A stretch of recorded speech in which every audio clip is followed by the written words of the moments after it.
YouTube, it's Rico, man. I'm back with another video, man. Y'all see what we got going on, man. We got police release CCTV footage over a GB Moscow17 murder case.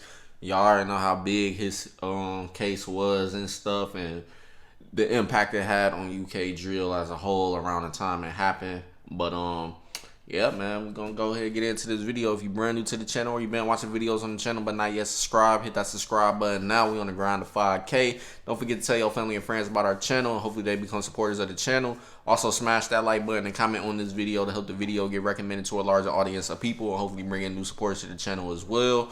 And also, don't forget to turn on y'all post notifications so you guys know when our videos upload. You'll be one of the first people to watch those videos as soon as they drop. And also follow my IG at LMERico. With all that being said, man, we're going to go ahead and get into this video. Start with the screen record. And it's crazy that they just now releasing this whole thing. But other than that, let's continue on, starting with the video.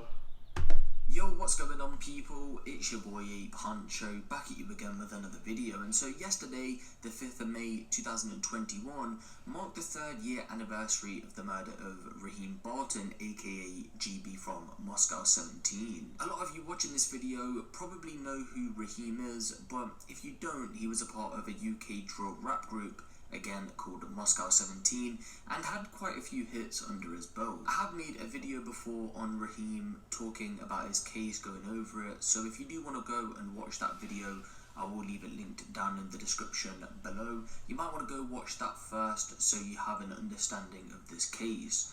Now, for anyone who is familiar with this case, then you'll know that up until now, 3 years on, no one has been charged with Raheem's murder. And the crazy thing is, man, no matter how much technology exists in the world, there's always going to be cases like this that happen where a murder can still go unsolved.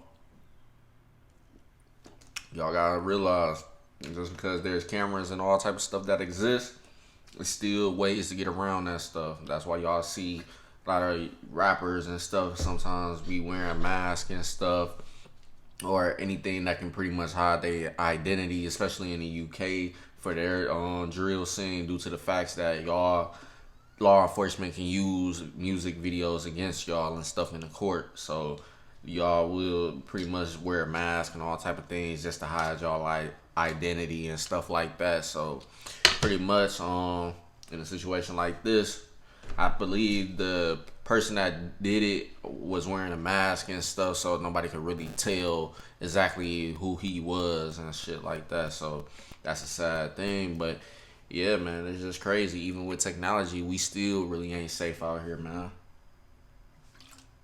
People do not care at all. You get killed, blick down in broad daylight, be in a public area and all. Cameras could be everywhere. Still won't stop nobody from getting down on you, man. That just goes to show you, man, in the streets, if you got a lot of people that hate you or whatever the case is, they gonna do whatever it takes. But at the end of the day, too, he wasn't even the target at the time. It was Incognito, but they missed Incognito and it ended up hitting him when they had shot their gun or whatever the case.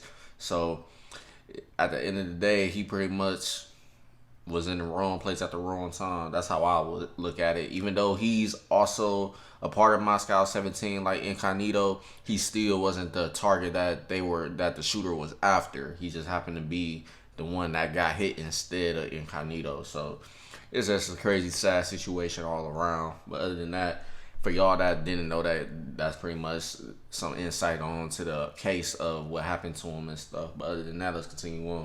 Police have recently put an appeal out, but there is some new information that has been given to us from police that over the 3 years, to what I'm aware of, hasn't been given to the public before. So let's go through this recent appeal. It reads, quote, "Detectives believe information about a stolen car could be key to identifying the gunman who shot dead a 17-year-old boy in Kennington 3 years ago. Raheem Ainsworth Barton was murdered on the evening of Saturday, the 5th of May 2018 in a drive-by shooting.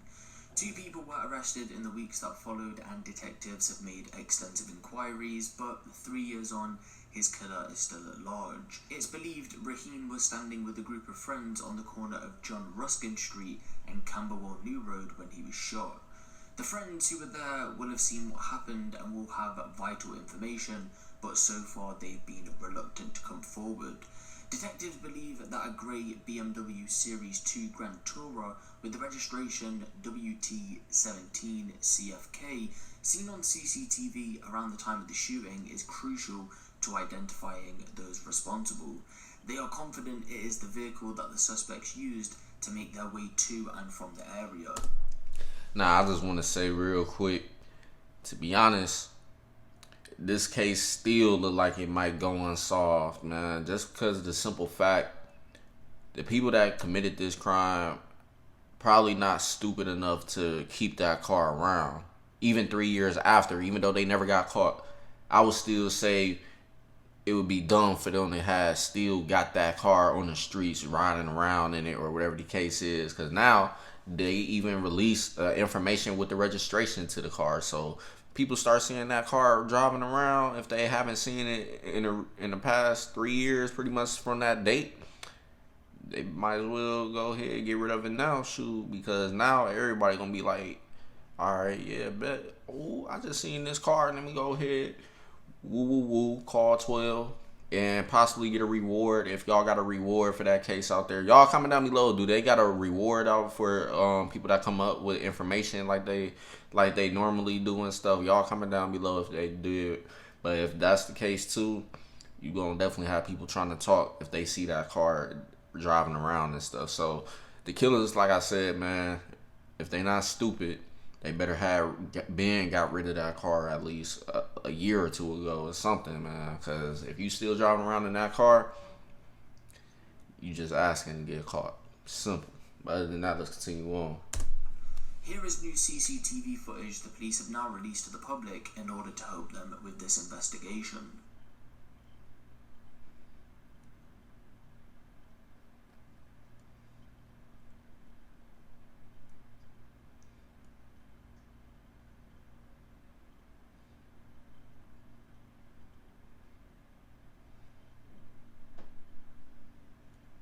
I'm trying to tell, like, is that thing further back or... Okay, this is a different angle.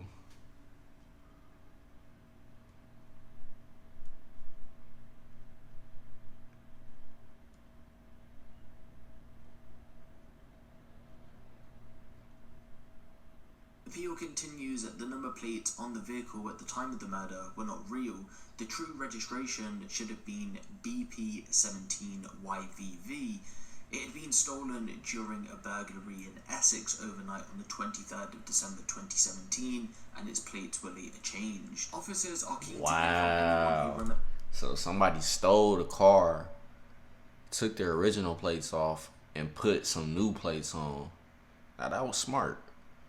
But that's crazy that they was able to do that though. Literally within that day of getting it stolen, able to change the plates on with some new plates. Now I would think that, I don't know how it is out there with y'all DMVs or whatever. Well, DMV meaning a car place where you gotta go register your car and stuff with your information and stuff. I don't know how it works out there, but I know out here, well, I ain't gonna say I'm 100% factual on this, but I would think if you try to register a car that's already registered to somebody else that's completely different from who you are and at a different address, and plus if you ain't got the title or anything to the car, whatever the case is, I would think that the people at the car place wouldn't let you register that car since you ain't got the proper information and stuff to go ahead and make that happen. But y'all comment down below how it is out there for as far as getting cars registered and stuff. Because if they was able to register a stolen car, that's crazy. Simple as that. That's all I'm gonna say on that. This vehicle in London, either in its true identity or that used in connection with the murder at any time after the 24th of December 2017. Any information about where it was being kept, who was driving it, or who was being carried in it could prove vital. A £20,000 reward is being offered by police for any information. Okay, so yeah, they do got a reward out. So I'm pretty sure either way, the way I look at it, if we being realistic, it's a very, very slim chance that that person or individuals still have that car. That car probably already out the way, got rid of, or repainted and all type of shit to make the appearance of it different than what it was originally. So who knows, man? At the end of the day, man, we just gonna have to wait, sit back and watch and see what happens next. But other than that, let's continue on. Information, whether about the car or another aspect of the case that leads to the successful arrest and conviction of the person or persons responsible for Raheem's murder. Detective Inspector Joe Sidaway from the Met's Specialist Crime Command said Raheem's murder shocked and angered people across London. We are determined to identify and bring to justice those responsible, no matter how long it takes. We are confident that this grey BMW Series 2 Grand Tourer was used by the gunman. We know it was stolen from Essex and that it was being used on false number plates to and beyond the date Raheem was murdered. I'm appealing to the public to assist us in identifying who was using this vehicle and where it was being kept. Did you see it parked in your street? Did you notice it left in a car park? Did you see someone putting it in a garage? Any information, no matter how small, could make a difference. I also want to appeal to Raheem's friends. I'm sure that some of you will know who pulled the trigger. I also know that some of you may not have the most positive view of the police and may feel that coming forward with information is a betrayal or a sign of weakness. Nothing could be further from the truth. Please give us the information to convict the people who killed your friend. We understand that doing so will take tremendous bravery and we are here to support you in any way we can. We are waiting for your call. And so some new information that has came to light in the Raheem Barton case. Again, from what I'm aware, those CCTV... And if we being honest, we know ain't nobody coming forward. It's just that simple. Y'all already know how the streets is and stuff. Y'all know snitches is not tolerated at all. So we know for a fact nobody from that was actually there in that situation that was friends of his or whatever the case you want to call them, they're not coming forward, period. They rather handle that themselves in the streets, and that's how it pretty much started. All of this stuff started in the streets, and it's going to end with the streets one way or another. But other than that, like I said, I feel like it's very slim chance that they find this car and the people that actually did it. But other than that, I'm pretty sure that the people that were involved in the situation from his side, I'm pretty sure they know who did it. But they not going to tell the police at all. It's just that simple. But other than that, let's continue on. The video is almost over. CCTV images were shared for the first time recently. I wasn't reporting on this case at the time when it happened, so I'm unsure if this was in the original appeals. But when I did do the GB throwback case, from all the sources that I collected, and I did spend a little while collecting them, I never came across this CCTV, which normally I would have done. But this does go to show you that the Metropolitan Police are still actively searching for the killers in this situation. And even though nothing has happened as of right now, that doesn't mean moving forward nothing will. A lot of you might be asking yourself, well, if this case hasn't been solved after 3 years, will it ever be solved? And that could definitely be true. We could see this case continue to be a cold case, but we have seen in situations before 10, 15, 20 years go by, and then out of nowhere there's a breakthrough in the case and someone goes on to be arrested, charged and sentenced over it. Of course, if I do get any further updates surrounding this situation, I am going to keep you guys posted on this one. And again, I do want to take this time out just to say rest in peace to Raheem. Of course, yesterday was the 3-year anniversary, so I know it's going to be especially hard for his family around this time of the year. But let me know what you guys think of this down in the comment section below. Give the video a... Yeah, man, y'all go ahead. Same on my video. Go ahead, comment down below what y'all think could happen. And is this case with y'all? Do y'all think this case will ever get solved, or like he said, or is it gonna continue to be a cold case for the time being in the future and stuff like that? Y'all comment down below what y'all think could happen with this whole situation. Other than that, that's the end of this video, man. Make sure y'all leave a like, comment, and subscribe if you're brand new to the channel. Don't forget to tell your family and friends about our channel while we're on the ground to 5K. And hopefully they become supporters. And Excuse me. Hopefully this also helps the video get recommended to a larger audience of people, and hopefully bring in new supporters to the channel as well, and hopefully they become supporters. I said that anyway. Continuing on, also don't forget to turn on post notifications so you know as soon as this video drop or any other video drop, you'll be able to be the first people to watch those videos as soon as they drop. Also follow my IG at LMERico. With all that being said, man, that's the end of today's video, and I'm gonna catch y'all later on with more. Peace.